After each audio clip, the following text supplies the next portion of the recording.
Donc bonjour et bienvenue dans ce deuxième épisode de Clap Talk, le podcast dédié aux commerçants qui créent du contenu sur les réseaux sociaux. Alors aujourd'hui, j'ai le plaisir d'inviter Thomas, gérant du Domino's Pizza de Wavre. Bonjour Thomas, comment vas-tu ? Salut Lio, ça va et toi ? Super, merci.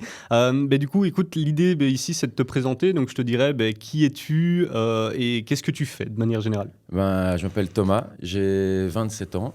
Ça fait 5 ans que j'ai le Domino's Pizza à Wavre.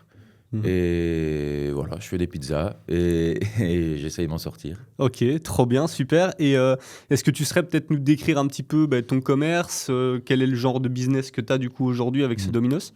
Donc c'est Domino's Pizza, c'est une franchise qui est implantée en Belgique depuis plus de 20 ans, depuis les années 2000, mais qui a connu un essor vraiment phénoménal avant le Corona. Et donc voilà, c'est un commerce pizzeria franchisé et voilà. Ok, super. Et est-ce que du coup, ton statut d'entrepreneur, tu sais un peu nous expliquer ce qui t'a donné envie de commencer, peut-être de commencer par ouvrir une franchise, quels sont les avantages ou les inconvénients de tout ça ? En fait, moi, j'ai commencé à travailler quand même jeune. Déjà vers 12-13 ans, des petits boulots et puis compagnie. Les études, j'étais pas fan. J'étais pas mauvais, mais j'étais pas fan. Mais j'aimais vraiment travailler. Donc, pour être entrepreneur, faut vouloir bosser et quand même faire pas mal d'heures. Pourquoi Domino's ? Parce que j'avais bossé chez mon ancien patron à Namur. J'avais adoré l'équipe, j'avais adoré le concept, j'avais adoré les pizzas, le goût, j'aimais vraiment bien.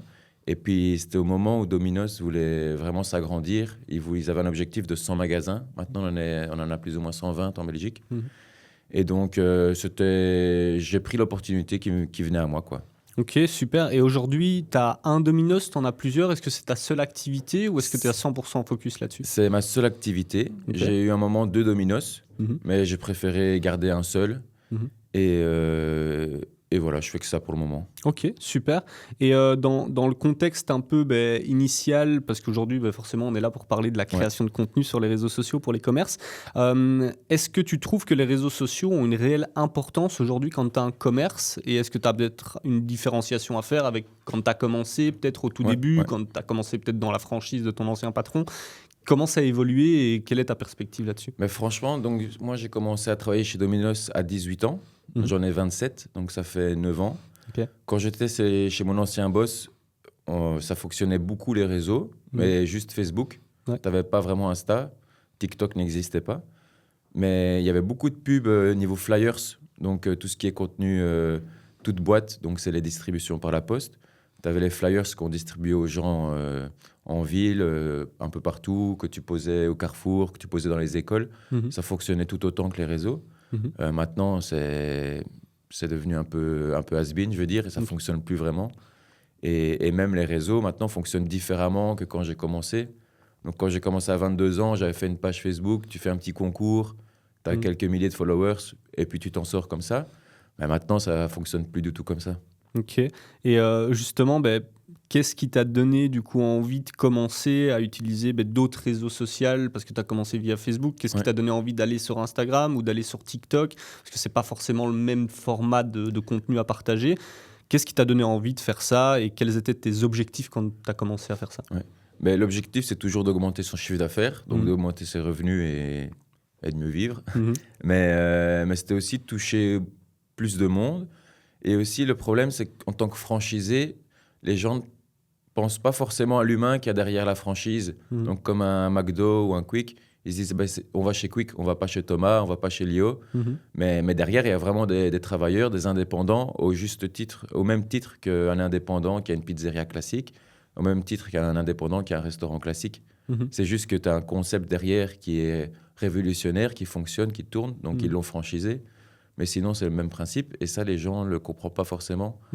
Donc, quand je suis venu sur les réseaux, je voulais vraiment que les gens comprennent que derrière, il y a un vrai travail, qu'il y a des humains et qu'on est sympa, qu'on est cool et qu'on fait aussi attention, qu'on fait aussi des petits plus comme tout entrepreneur dans l'Horeca.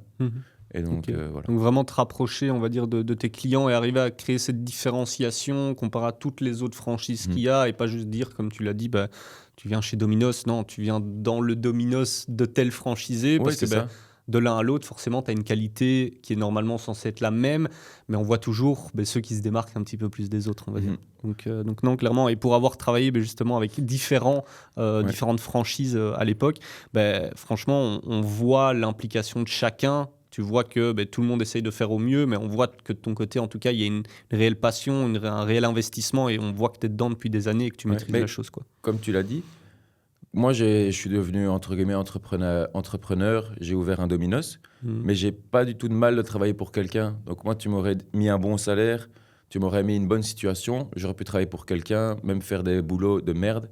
Ça me dérange pas, parce que moi, le but, c'est, moi, personnellement, m'en sortir, faire un peu d'argent, pouvoir voir dans le long terme, investir et compagnie.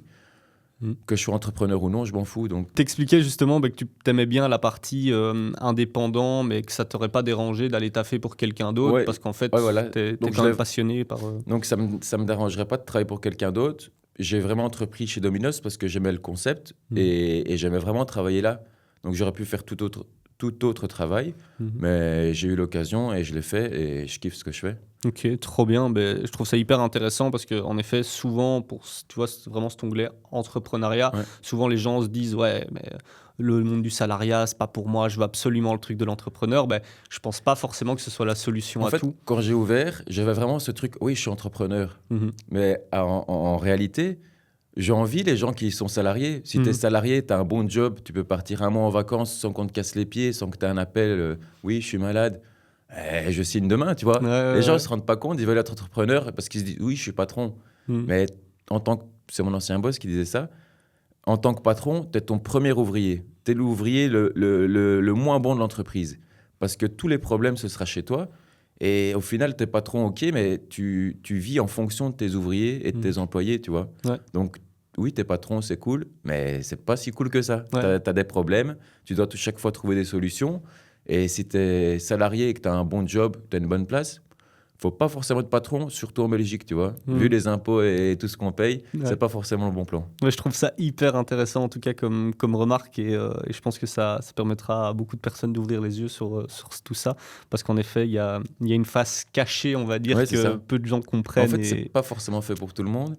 Et j'ai un ami, par exemple, qui est dans l'informatique, donc rien à voir avec l'Oreca, qui, lui, était salarié, qui avait un très bon salaire. Maintenant, est devenu indépendant. Et il gagne presque le double de ce qu'il gagnait avant, mais il me dit, mec, j'en ai marre, j'ai envie de reprendre ma petite vie, partir en Thaïlande un mois, faire mes petites vacances, partir à gauche, à droite. Là, ça fait 2 ans que j'ai pas pris de vacances, j'ai de l'argent, je sais pas quoi en faire. Parce que t'as pas forcément le temps, en fin de compte, parce que t'es tellement pris tête dans le guidon tout le temps, et avec toutes les responsabilités que t'as. Ouais, c'est ça. En fait, il y a du positif, beaucoup de positif, mais il y a aussi un peu de négatif. Mais après, ça fait partie du jeu, tu vois. Donc, il n'y a pas de souci à ça. Mais on ne se rend pas forcément compte, c'est vrai. Ok, hyper intéressant et merci pour ce partage en tout cas.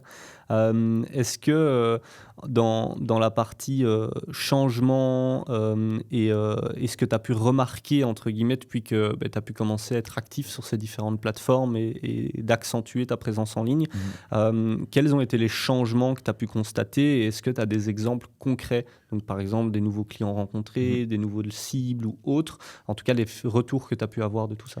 Mais déjà, niveau changement, niveau réseau, avant on était beaucoup sur Facebook, puis après ça a été Insta, maintenant c'est TikTok. Moi perso, TikTok, je pensais que c'était pour les gamins. J'ai mis du temps à m'y mettre. Même moi, j'avais pas TikTok il y a encore un an, j'avais pas TikTok. Maintenant, tout ce qui est par exemple contenu food, qu'on regardait sur Insta, des vlogueurs food, des blogueurs food, ils sont plus vraiment sur Insta et où moi je ne regarde plus, je regarde vraiment sur TikTok et je peux passer des heures à regarder.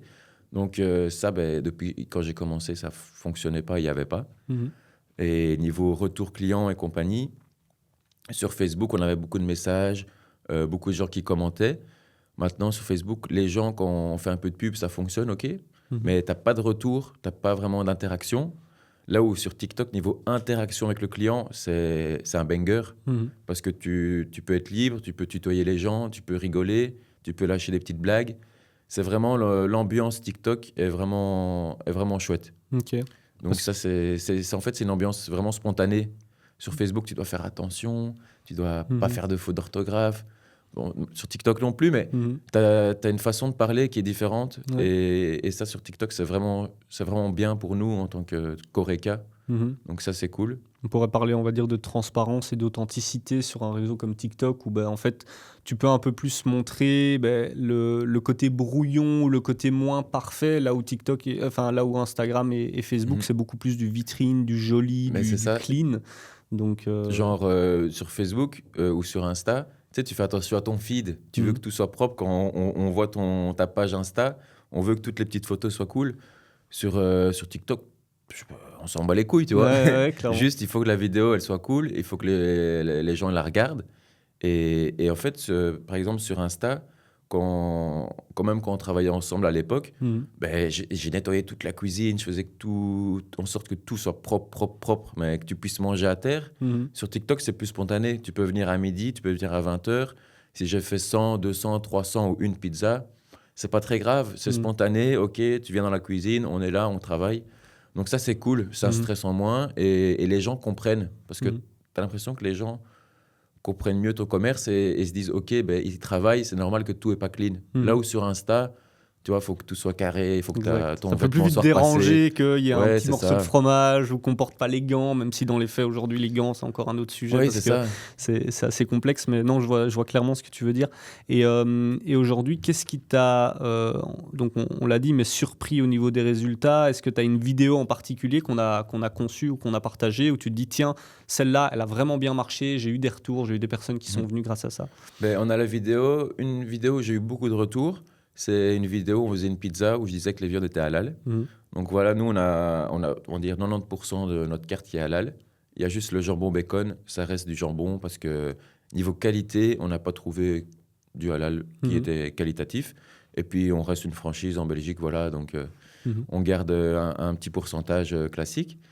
Mais les gens venaient, des gens qui ne parlaient pas français, parfois Donc à Wavre, il y a beaucoup de sociétés, donc il y a beaucoup de personnes type étrangères, donc espagnoles, de partout, qui viennent, qui disent « Ah ouais, ok, je mange halal », qui me parlent anglais évidemment, je vais pas te faire l'accent, mais qui disent « Ok, je savais pas que c'était halal, pizza halal », on leur fait, ils adorent, ils reviennent. C'est des gens donc, qui viennent pour une semaine, un mois, qui seraient jamais venus chez moi s'ils n'avaient pas vu la vidéo, tu vois. Ok. Donc tu vois vraiment aussi au niveau de la culture parce que je pense qu'on est un peu en retard aussi nous dans notre culture francophone européenne sur tout cet aspect digital. Tu vois que les gens, dès que tu as des personnes qui viennent de pays extérieurs ou qui voyagent, que c'est déjà introduit ou inculqué dans les bases de tu cherches à manger ou en tout cas tu cherches une référence, paf, tu es sur TikTok ou tu vas rechercher en tout cas l'information directement sur les réseaux sociaux. Ça. Ici, je pense qu'on est en retard sur beaucoup de choses chez nous, ou du moins on prend du retard. Je pense que les autres pays et les autres régions avancent et nous on stagne. Donc ça, comme tu l'as dit, et c'est vrai que quand il y a des personnes un peu d'autres pays qui viennent, ils regardent TikTok, ils regardent des réseaux, ou même quand moi je vais à l'étranger, tu regardes directement TikTok, tu mets la ville, tu mets le type de nourriture. Et c'est comme ça que tu te fais un peu à l'idée. Ouais, c'est vraiment utilisé comme un moteur de recherche, on va dire, aujourd'hui. Et du coup, donc tu parlais, entre guillemets, de clients extérieurs, donc d'autres personnes, ou en tout cas de toucher de nouveaux clients. Mais comment on réagit, les personnes qui soit te connaissent ou les clients déjà habitués face à ce format de contenu? Parce que ça te permet de toucher non seulement des nouveaux clients, mais ça te permet aussi de faire un rappel aux clients existants.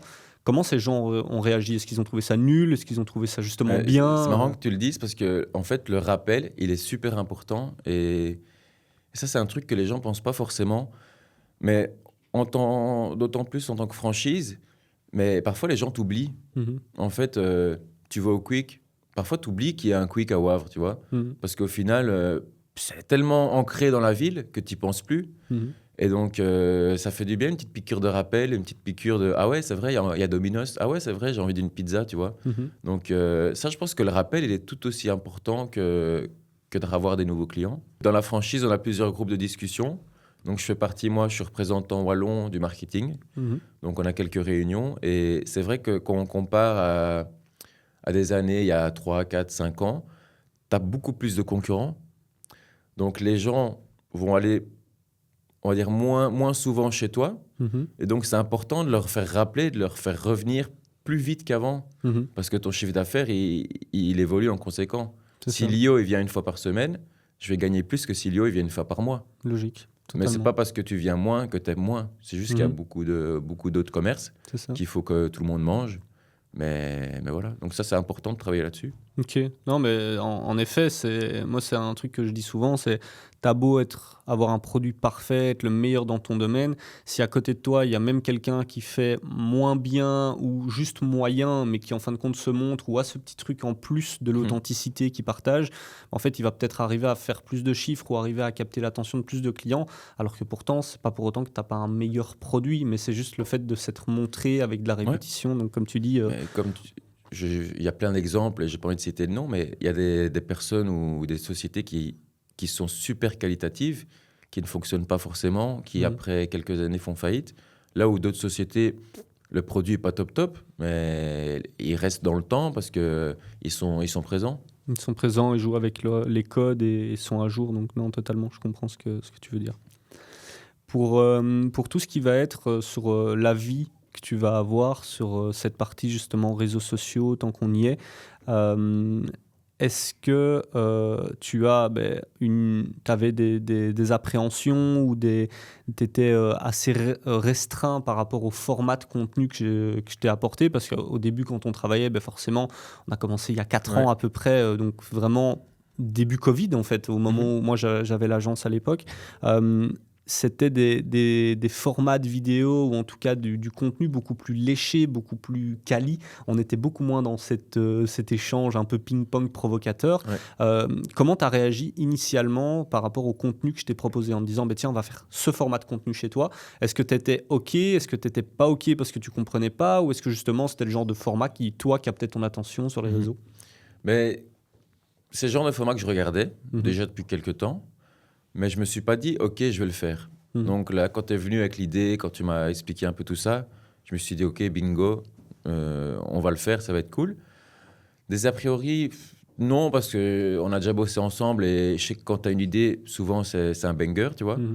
Mais après, moi, personnellement, j'aime pas forcément me montrer. J'aime pas dire que je suis le patron. J'aime pas dire que, venez chez moi. J'aime bien que les gens viennent pour moi parce que je fais un bon produit, mais j'ai pas envie que les gens sachent forcément que c'est moi le responsable et compagnie. Donc là, j'avais un peu de mal parce que je me suis dit, OK, je vais me montrer, les gens après vont me voir dans la rue. Mais au final, les gens sont quand même bienveillants. Les gens ont bien pris les vidéos. C'est provocateur. Il y avait une vidéo où je mange la part d'une pizza d'un client. Je pensais que les gens après allaient se foutre un peu de moi ou allaient dire ouais ça se fait pas, mais en fait non, les gens rigolent, les gens sont cool. Je le ferai pas sur Facebook, tu vois, parce que sur TikTok c'est vraiment des jeunes, c'est vraiment comme je t'avais dit tantôt une communauté assez cool. Je le ferai pas sur les autres réseaux, mais ouais, sur TikTok c'était bien et ça fonctionnait bien. Donc non, a priori non. Un peu peur de me montrer, oui, mais au final, je le referai. Ouais, donc tu regrettes pas le fait de t'être mis en avant ou d'avoir justement utilisé ton image sur les réseaux sociaux pour justement faire de la publicité ou en tout cas, il n'y a pas un regret de te dire mince, on me croise dans la rue, on me dit ah, t'es le Thomas du Domino's, etc. Non, au final, c'est limite mignon. Parfois, tu as des enfants, par exemple, je fais du basket, tu vois. Parfois, je suis en train de jouer, on me dit « Oh, il y a Thomas Pizza », tu vois. Même dans ma famille, on m'appelle Thomas Pizza. Je trouve ça cool, tu vois, c'est mignon. J'ai jamais eu de situation où on me dénigre un peu. Après, je pense aussi c'est parce que je kiffe ce que je fais. Donc, je pense que quand tu es un peu authentique, les gens le ressentent. Donc, ils vont pas venir avec des idées un peu négatives, tu vois. Donc, là-dessus, c'est cool. Mais non, rien à dire, franchement. Non, principalement de la bienveillance et c'est chouette de pouvoir justement partager ça parce que beaucoup de gens, je pense, se mettent une pré-idée de « Ah mince, je vais mal passer à l'image » ou « Oh non, ça va être une mauvaise réputation pour moi » et autres. Et là, ici, comme tu l'as dit, en fait, je pense que les gens sentent quand t'es vrai. Dans le sens où même moi, quand je regarde des vidéos de personnes, ou même des placements de produits, on va dire des influenceurs ou de vlogueurs, de blogueurs, de youtubeurs, tu sens quand même quand ils kiffent ce qu'ils ont ou quand ils s'en foutent. Et je pense que moi, en tant que personne, j'adore vraiment ce que je fais. Je vais pas promouvoir un produit que j'aime pas. Je vais pas promouvoir une promo où je me dis je vais arnaquer les gens. Donc je pense que les gens le ressentent et donc t'amènes le positif envers toi. Et aussi les vidéos que tu me proposes et tout, on en discute, c'est souvent des bonnes idées. Donc on se dit ok, on le fait à 100%, ça fonctionne. Donc là-dessus, non, il n'y a pas de problème. Donc là, ici, on a vraiment ton avis sur l'impact et l'implication que toi, tu as apporté dans ces vidéos, et je la trouve hyper honnête et hyper intéressante. Donc merci vraiment pour cette partie-là. Si on devait passer vraiment sur maintenant le dernier onglet, qui va plus être un résumé de notre collaboration, même si on l'a déjà abordé, mais qu'est-ce que tu as pensé de la manière dont on a collaboré, le temps que ça t'a pris? Est-ce que c'est te retirer une charge mentale? Est-ce que ça te prend quand même beaucoup de temps? Enfin, quel est ton avis de manière générale sur le fait de faire appel à quelqu'un d'extérieur pour pouvoir être visible ou préparer du contenu, le coût que ça a aussi, sans forcément donner des tarifs précis, mais partager un petit peu ton ressenti de gérant par rapport à ça? Mais déjà, au tout début, quand j'ai ouvert, ce qui fonctionnait, c'était la distribution par la poste. Une distribution par la poste, c'est minimum 2 000 €. Ça peut augmenter jusqu'à 4 000 - 5 000 en fonction de la zone. Quand on a commencé à collaborer, évidemment, ce n'était pas les mêmes prix il y a 5 ans. Mais l'impact était le même. Donc moi, j'avais fait 2-3 distributions sur 1 an et demi. Quand tu es venu me voir, quand on s'est rencontrés, en fait, sur les réseaux, pour du contenu, tu te dis toujours, ouais, c'est un peu cher. Mais quand tu as le retour, tu te dis, en fait, c'est pas que c'est gratuit, mais ça les vaut, tu vois. Exact. Le problème, c'est que moi, en tant que franchise, je paye déjà un pourcentage, et ça, on en discute souvent, je paye déjà un pourcentage de NAF et de royalties, donc c'est un pourcentage de marketing de la franchise. Et donc, parfois, ça coince un peu parce que tu n'as pas forcément envie de mettre trop de ton chiffre là-dedans. Mais au final, c'est nécessaire et je vais presque dire c'est vital. Il faut que moi, ou toi, ou n'importe qui, fasse de son côté du contenu local parce que c'est important et il faut, comme on l'a dit tantôt, que les gens ils se rappellent de toi et il faut que les gens ils voient que tu es actif sur les réseaux. Et donc là-dessus, je pense que c'est nécessaire. Ok. Et sur cette partie, entre guillemets, temps et implication de ton côté, donc nous, aujourd'hui, on a 2 solutions pour les commerces. Donc soit on arrive et on joue le jeu avec la personne sur place, le responsable ou un membre de l'équipe, ce qui n'est pas toujours le cas. Aujourd'hui, maintenant, on a justement une deuxième solution. On intègre des figurants, justement, où on vient rémunérer l'image des personnes qui jouent le jeu dans certaines vidéos pour justement décharger complètement le commerce de cette présence sur place. Mais dans ton cas, en tout cas, nous, ce qu'on a décidé de faire, c'est de jouer avec les équipes, de jouer avec le personnel. Est-ce que ça te prend beaucoup de temps et sur quoi, entre guillemets, toi, tu te dois d'être disponible et de t'impliquer? Eh bien, en fait, moi, comme j'ai un personnel qui est plus ou moins stable, même les étudiants ils sont là depuis quelques années, les gens ils trouvent ça cool de le faire eux-mêmes. Donc là-dessus, c'est bien. Après, niveau implication et tout, j'ai déjà essayé de faire moi-même du marketing, de faire des vidéos. Je ne referai plus. C'est pas pour moi, tu vois. Niveau qualité, niveau temps aussi, quand tu viens, tu viens 1 heure ou 2, on sait faire beaucoup de choses, on passe un bon moment et le rendu est super. On en discutait l'autre jour, niveau montage vidéo. Quand je fais une bête vidéo ou je fais une pizza, j'essaye de la monter, ça me prend 1 heure. Je comprends rien, ça me trouve le cul, tu vois. Je suis né avec les réseaux, je suis né avec les GSM, tu vois. J'aime bien alimenter mes réseaux perso, mes réseaux pro. C'est un métier, tu vois. Je fais des pizzas, je m'occupe des pizzas, tu fais des vidéos, tu le fais très bien, donc je te laisse faire. Et je ne saurais pas faire sans toi ou sans une société. Mais vraiment, je pense que c'est vital. Les gens n'ont pas forcément envie de mettre de l'argent là-dedans, mais je pense qu'ils ne se rendent pas compte, en fait, de l'impact que ça a et du temps que tu gagnes. Et donc voilà. C'est ça, toute l'énergie et le temps que toi, tu n'as pas y dédié, tu peux la dédier à autre chose ou en tout cas te libérer la charge mentale que ça représente. Mentalement, faire une vidéo soi-même, quand tu n'es pas du métier, c'est lourd. Franchement, c'est lourd. Et tu vois que le rendu, il n'est pas là. Ouais, c'est ça. Donc, parce que même si au final tu le fais toi-même, même l'impact que tu as derrière, si c'est pour y passer 2 à 3 fois le temps qu'un professionnel y aurait passé, ou en tout cas quelqu'un qui est spécialisé là-dedans, en fin de compte, non seulement c'est du temps que toi tu perds à ça, et en plus de ça, c'est pas forcément le même impact que toi tu auras derrière. Ouais, non, c'est ça. Et puis tu as un vécu, tu as une expérience dans ce que tu fais. Donc toi, demain, tu vas pas m'apprendre à faire des pizzas. Exact. Tu vois, moi, tu viens manger chez moi parce que tu aimes bien mes pizzas, je vais t'utiliser, toi, entre guillemets, parce que tu fais bien les vidéos. Donc je pense que là-dessus, il n'y a pas photo. Je referai plus... Si poster quelques trucs et tout, je le fais avec plaisir, mais je ne referai pas du contenu moi-même. c'est une perte de temps, c'est une perte d'argent parce que je vais prendre quelques heures là-dessus et je fais pas autre chose, donc je perds de l'argent. Exact. Donc je préfère te le donner et que tu m'en rapportes. Ouais, c'est ça. Hyper intéressant et en effet, comme tu le dis, je pense que c'est entre guillemets ce déblocage que beaucoup de commerçants ont besoin d'avoir, c'est de se dire ok, j'accepte le fait que je fasse appel à quelqu'un d'externe pour gérer cette partie-là et que je me décharge l'esprit et la charge mentale, quoi. Écoute, là ici on a un peu passé tous les sujets ou les thématiques de base intégrés, à moins que tu aies une anecdote ou un truc que tu aies envie de partager en plus. Moi, ce que je t'inviterais à faire, c'est de nous donner un petit peu où est-ce qu'on peut te trouver, l'adresse de l'établissement, où est-ce que tu es, et peut-être les réseaux sociaux, comme ça je te laisse le faire. Et après, moi, je clôturerai donc, moi, c'est Domino's Pizza Wavre. Donc, c'est Domino's Pizza _ Wavre. Okay. On peut me retrouver là, on peut me retrouver au magasin. Donc, je bosse souvent, donc si vous voulez me dire bonjour, je suis là. mais voilà, une anecdote ou autre, pas forcément. Nous, ça fait déjà quelques années qu'on bosse ensemble, donc ça a toujours été un plaisir et on a quand même fait pas mal de choses. Juste si je pouvais dire mon avis sur l'exposition au réseau, comme tu sais un peu comment je suis, moi, j'aime pas dire que je suis le patron, j'aime pas me mettre en avant forcément. Donc pour tous ceux qui sont un peu dans mon cas, jouez le jeu. Je pense que les gens le prennent bien.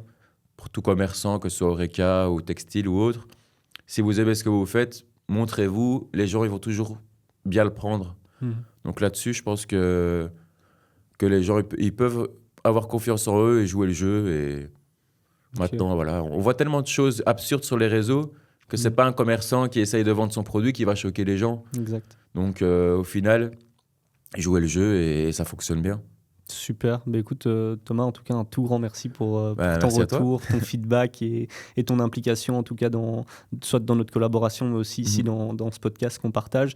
Et donc, si vous aussi, vous avez un commerce, une marque, ou même si vous êtes indépendant à titre principal et que vous proposez des services, Clap, ce serait un plaisir de pouvoir vous accompagner dans la création de votre contenu, dans l'élaboration de vos stratégies et l'accompagnement de la gestion de vos publicités sur les réseaux sociaux. Alors, si vous souhaitez, vous aussi, que l'on vous accompagne, on vous invite à nous contacter, soit via les réseaux sociaux, soit de réserver un appel sur notre site internet.